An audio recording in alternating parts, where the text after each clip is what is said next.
இந்த உலக இன்பம் எல்லாம் மாயையே, விருப்பம் போல் என்னை நடத்துமே. என் பலவீன காலங்களில்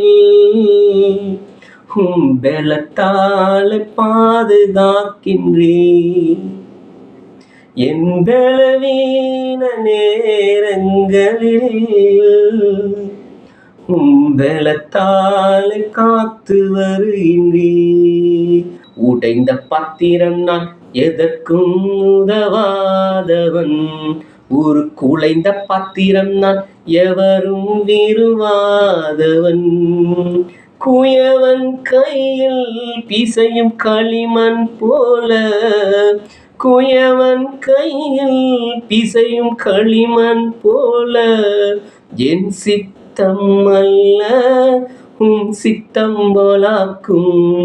என் சித்தம் அல்ல உம் சித்தம் போலாக்கும். கடுகளவு விசுவாசம் உனக்கு இருந்தால் இந்த மலையை பார்த்து பேர்ந்து ஹalleluya கடல் நடப்படு என்று சொன்னால் அப்படியே நடக்கும் என்று சொல். கடுகளவு விசுவாசத்தை நீர் எதிர்பார்க்கிறீர். கடுகளவு விசுவாசமே கர்த்தருடைய பார்வையில் விலையேற பெற்றது. கடுகளவு விசுவாசமே அப்பா ஹalleluya பெரிதாய் இருக்கிறது. கடுகளவு விசுவாசத்தை தேடுகிறவரே, அதுவே கர்த்தருடைய பார்வையில் விலையேற பெற்றதாய் இருக்கிறது என்று சொல்லப்பட்டது. ஹalleluya. மத்தேயு 17 ஹalleluya ஸ்தோத்திரம். 20ஆம் வசனம் வாசிப்போம். அதற்கு இயேசு, உங்கள் அவிசுவாசத்தினாலே தான். கடுகு விதையளவு விசுவாசம் உங்களுக்கு இருந்தால், நீங்கள் இந்த மலையை பார்த்து இவ்விடம் விட்டு அப்புறம் போ என்று சொல்ல அது அப்புறம் போம். உங்களால் கூடாத காரியம் ஒன்றுமிராது என்று மெய்யாகவே உங்களுக்கு சொல்லுகிறேன்.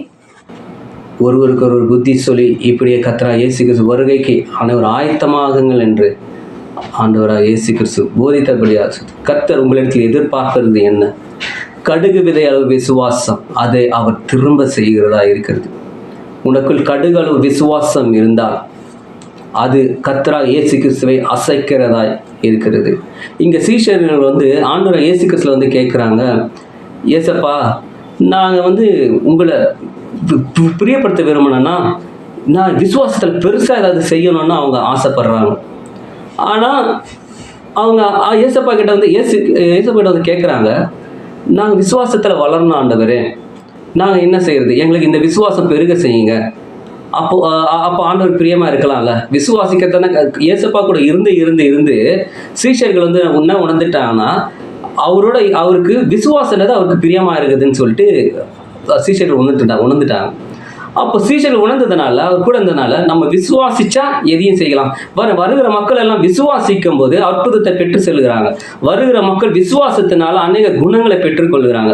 அதே போல வருகிற மக்களுக்கு விசுவாசம் என்பது மிக முக்கியமாக இருக்குது. இயேசு கிறிஸ்து பார்க்கிறார் என்று இங்கே நம்ம காண்கிறோம்.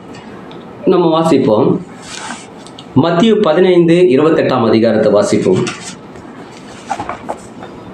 இயேசு அவளுக்கு பிரதித்திரமாக, ஸ்திரீயே, உன் விசுவாசம் பெரிது, நீ விரும்புகிறபடி உனக்கு ஆக கடவது என்றார். அந்நேரமே அவள் மகள் ஆரோக்கியமானாள்.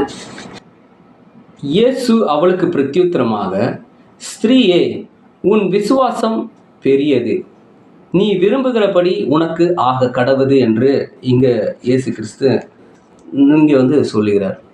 இப்போ இதே போல் நம்ம இன்னொரு இடத்துல பார்த்தோம்னா லூக்கா 7:6. அப்பொழுது இயேசு அவர்களுடனே கூட போனார்.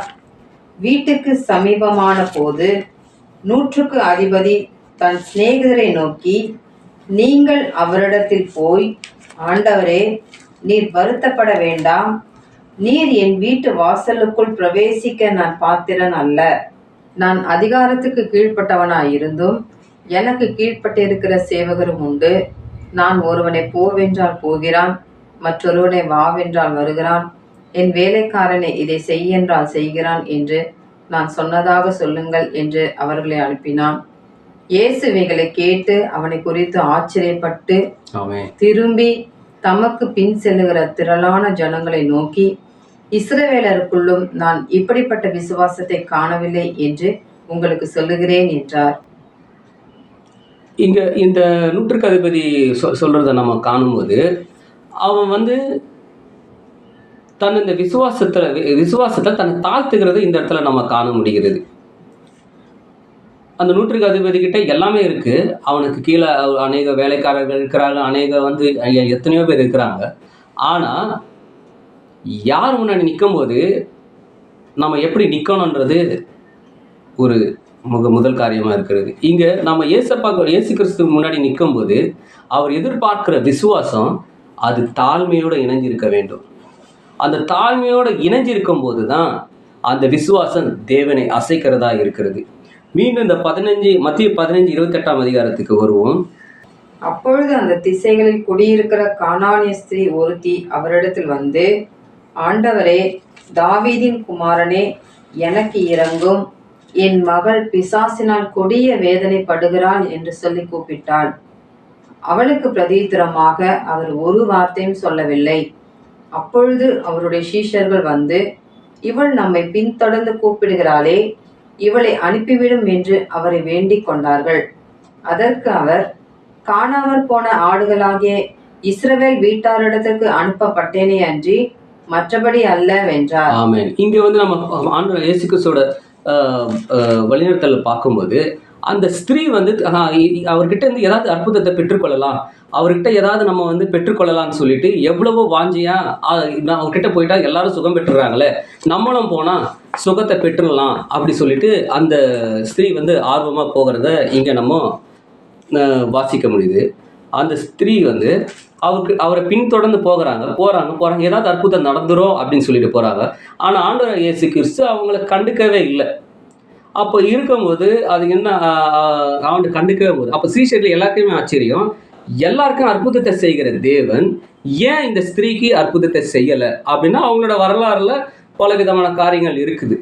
அப்போ அப்படி இருந்தாலும் தேவனாலே கிரியை செய்யறதுக்கு அங்க முடியாமலே இருக்கும் போதும் அதுக்கு அடுத்த வசனம் நம்ம வாசிப்போம். அவள் வந்து, ஆண்டவரே, எனக்கு உதவி செய்யும் என்று அவரை பணிந்து கொண்டாள். அவர் அவளை நோக்கி, பிள்ளைகளின் அப்பத்தை எடுத்து நாய்க்குட்டிகளுக்கு போடுகிறது நல்லதல்ல என்றார். ஆமே. இங்க வந்து ஆண்டவர் இயேசு கிறிஸ்துவுக்கு அவளுக்கு கொடுக்கணுன்றது அவரோட விருப்பத்துல இல்லாத மாதிரி தான் இங்க இந்த வசனத்தை நம்ம காண்கிறோம். அடுத்த வாசிப்போம். அதற்கு அவள், மெய்தான் ஆண்டவரே, ஆகிலும் நாய்க்குட்டிகள் தங்கள் எஜமான்களின் மேஜையிலிருந்து விழும் துணிக்கைகளை தின்னுமே என்றார். ஆமென். அப்ப இங்க நம்ம அவரோட விசுவாசத்தை அந்த மகளோட விசுவாசத்தை நம்ம பார்க்கும்போது அவரிடத்துல கர்த்தரிடத்துல அவரிடத்துல அற்புதத்தை பெற்றுக்கொள்ளலாம். ஆனா அந்த விசுவாசம் அவர் எனக்கு அற்புதத்தை செஞ்சிருவாரு. ஆனா விசுவாசத்தோட அந்த தாழ்மையை வந்து அந்த மகள் இணைக்கிறத இங்க நம்ம இந்த வசனத்துல பார்க்க முடிகிறது. இதே போல வாசிப்போம். லூக்கா 7:8. நான் அதிகாரத்துக்கு கீழ்ப்பட்டவனாய் இருந்தும் எனக்கு கீழ்ப்பட்டிருக்கிற சேவகரும் உண்டு. நான் ஒருவனை போவென்றால் போகிறான், மற்றொருவனை வாவென்றால் வருகிறான், என் வேலைக்காரனை இதை செய் என்றால் செய்கிறான் என்று நான் சொன்னதாக சொல்லுங்கள் என்று. முன்னாடி வசனத்தை வாசிப்போம். 7ஆம் வசனம். நான் உம்மிடத்தில் வரவும் என்னை பாத்திரனாக எண்ணவில்லை, ஒரு வார்த்தை மாத்திரம் சொல்லும், அப்பொழுது என் வேலைக்காரன் சொஸ்தமாவான். இங்கே நம்ம இந்த உயர்ந்த மனிதனா இவர் சமூகத்துல நம்ம பார்க்கிறோம். ஆனா இந்த உயர்ந்த மனுஷன் யார் முன்னாடி போய் நின்று எப்படி கேட்கணும்னு ஒரு நல்ல பாடத்தை கற்றுக்கொண்டு இருக்கிறான். இதில் நம்ம வாசிக்கும் போது அந்த மனுஷன், அந்த ஒரு நூற்றுக்கு அதிபதி, தனக்கு அதிகாரத்துக்கு கீழ்ப்பட்ட இருந்தாலும் நான் நிற்க போறவருக்கு முன்பாக அவர் இடத்துல எல்லாமே நன்மைகள் கிடைக்கும், அவர் அற்புதத்தை செய்கிறார், அவர் எல்லாமே செய்கிறார், அவர்கிட்ட போனால் எனக்கு நன்மை கிடைச்சிடும். ஆனால் அந்த விசுவாசத்தோட இங்கே இந்த மகன் வந்து தாழ்மையை இணைக்கிறாப்புல. நான் உம்மிடத்தில் வரவும் என்னை பாத்திரவானாக எண்ணவில்லை, ஒரு மாத்திரமத்த சொல்லும், அப்பொழுது என் வேலைக்காரன் சொஸ்தமாவான். அதுக்கு முன்னாடியும் நம்ம வாசிச்சோம்னா, நீங்கள் அவரிடத்தில் போய், ஆண்டவரே, நீர் வருத்தப்பட வேண்டாம், நீர் என் வீட்டு வாசலுக்குள் பிரவேசிக்க நான் பாத்திரா. அந்த மகன் வீட்டை சொல்லல, தன் வாசலுக்குள்ள பிரவேசிக்க நான் பாத்திரன்னு தன்னை தாழ்த்துறான். அந்த விசுவாசத்தோட தாழ்த்துறத இந்த இடத்துல நம்ம வாசிக்க முடியுது.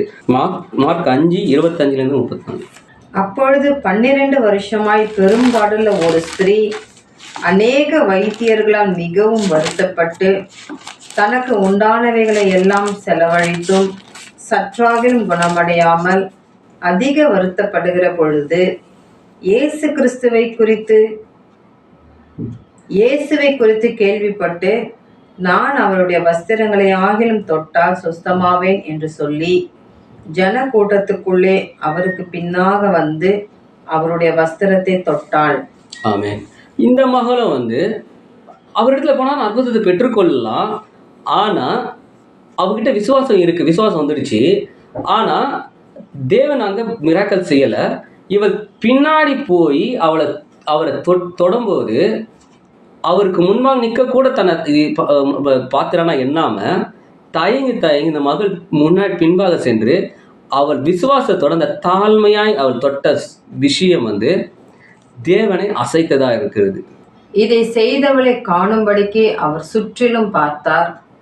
தன்னிடத்திலே சம்பவித்ததை அறிந்த அந்த ஸ்திரீயானவள் பயந்து நடுங்கி அவர் முன்பாக வந்து விழுந்து உண்மையெல்லாம் அவருக்கு சொன்னாள். அவர் அவளை பார்த்து, மகளே, உன் விசுவாசம் உன்னை ரட்சித்தது, நீ சமாதானத்தோட போய் உன் வேதனை நீங்கி சுகமாயிரு என்றார். ஆமென். இங்க இந்த ஸ்திரீயை நம்ம பார்க்கும்போது அவளால் அற்புதத்தை பெற்றுக்கொண்டார். ஆனால் அவ்வளோ பேர் சீஷர்களும் எத்தனையோ அற்புதத்தை பெற்றுக்கொண்ட மனுஷர்கள் எல்லாமே அவரோட சூழ்ந்து இணைஞ்சு இருக்கும் போதும் ஆனால் அவர்களிடத்துல விசுவாசம் இருந்ததா என்னன்னு நமக்கு தெரியல. ஆனால் தேவனை அசைக்கலை. ஆனால் நம்ம இந்த 3 இடத்துல தேவனை அசைச்சதை, இயேசுவை அசைச்சத ஒரு சின்ன விசுவாசமும் அந்த விசுவாசத்தோட தாழ்மையை இணையும் போது அது தேவனை திரும்பி பார்க்க வைக்கிறதா இருக்கிறது. சிறுக விசுவாசத்தோட தாழ்மையை இணையும் போது தேவனை நம்ம அதை திரும்பி பார்க்க வைக்கிறதா செய்கிறது. விசுவாசத்தோட தாழ்மை இணையும் போது அது தேவனை ஆச்சரியப்பட வைக்கிறது. அது தேவனுடைய பார்வையில் விலையேற பெற்றதாக இருக்கிறது. அதனால் விசுவாசத்தோட எப்பொழுது நம்ம தேவனுக்கு முன்பாக தாழ்மையை இணைச்சி அவரோட பணிந்து கொள்ளும்போது கர்த்தர் அப்பப்போ அன்றைய தேவைகளே அற்புதத்தை செய்வார் என்று ஆண்டவராகிய இயேசு கிறிஸ்துவை வேண்டிக் கொள்கிறேன். இந்த காணொலிக்காக அப்பா ஹல்லேலூயா ஸ்தோத்திரம் தகப்பனே. அப்பா ஹல்லேலூயா ஸ்தோத்திரம். அப்பா இந்த சிறு வீடியோ எடுக்க வைக்க கிருபைக்காக ஸ்தோத்திரம் தகப்பனே. அப்பா இந்த விசுவாசத்தோட அப்பா ஹல்லேலூயா 3 சம்பவத்தை நாங்கள் இந்த வேதத்தில் வாசிக்கும் போது அன்று 3 இடத்துலையும் விசுவாசத்தோட தாழ்மை இணைத்து அவர்கள் கேட்கும்போது அப்பா ஹல்லேலூயா கர்த்தரிடத்தில் கர்த்தரிடத்திலிருந்து அவர்கள் தேவைகளை எடுத்துக்கொண்டதாய் நாங்கள் இதில் வாசிக்கிறோம். அப்பா அதே போல காண்கிற ஒவ்வொருத்தரும் விசுவாசத்தோட சின்ன விசுவாசமாக இருந்தாலும் அதோட தாழ்மையை இணைத்து கர்த்தருக்கு பிரியமான ஜெபங்களை, கர்த்தருக்கு பிரியமான கிரியைகளையும் செய்து உம்மிடத்தில் இந்த நன்மைகளை பெற்றுக்கொள்ளத்தக்க வேண்டுமாய் கர்த்தர் கிருபை பாராட்டுங்க. அப்பா இந்த விசுவாச தாழ்மை உம்மிடத்திலிருந்து அற்புதத்தை இழுத்து கொள்கிறதா இருக்கிறபடியால் அப்பா இந்த சத்தியத்தை வெளிப்படுத்தின கிருபைக்காக ஸ்தோத்திரம். இந்த போஜனம் அநேகருக்கு சென்றடையட்டும். ஹல்லேலூயா. ஆசீர்வதிங்க, வழி நடத்துங்க. எல்லா துதி கன மகிமும் ஒருவருக்கே செலுத்துகிறோம். இந்த ஜெபத்தை எங்கள் ஆண்டவர் இயேசு கிறிஸ்து நல்ல பிதாவே. ஆமென். அல்லேலூயா. ஸ்தோத்திரம். நன்றி.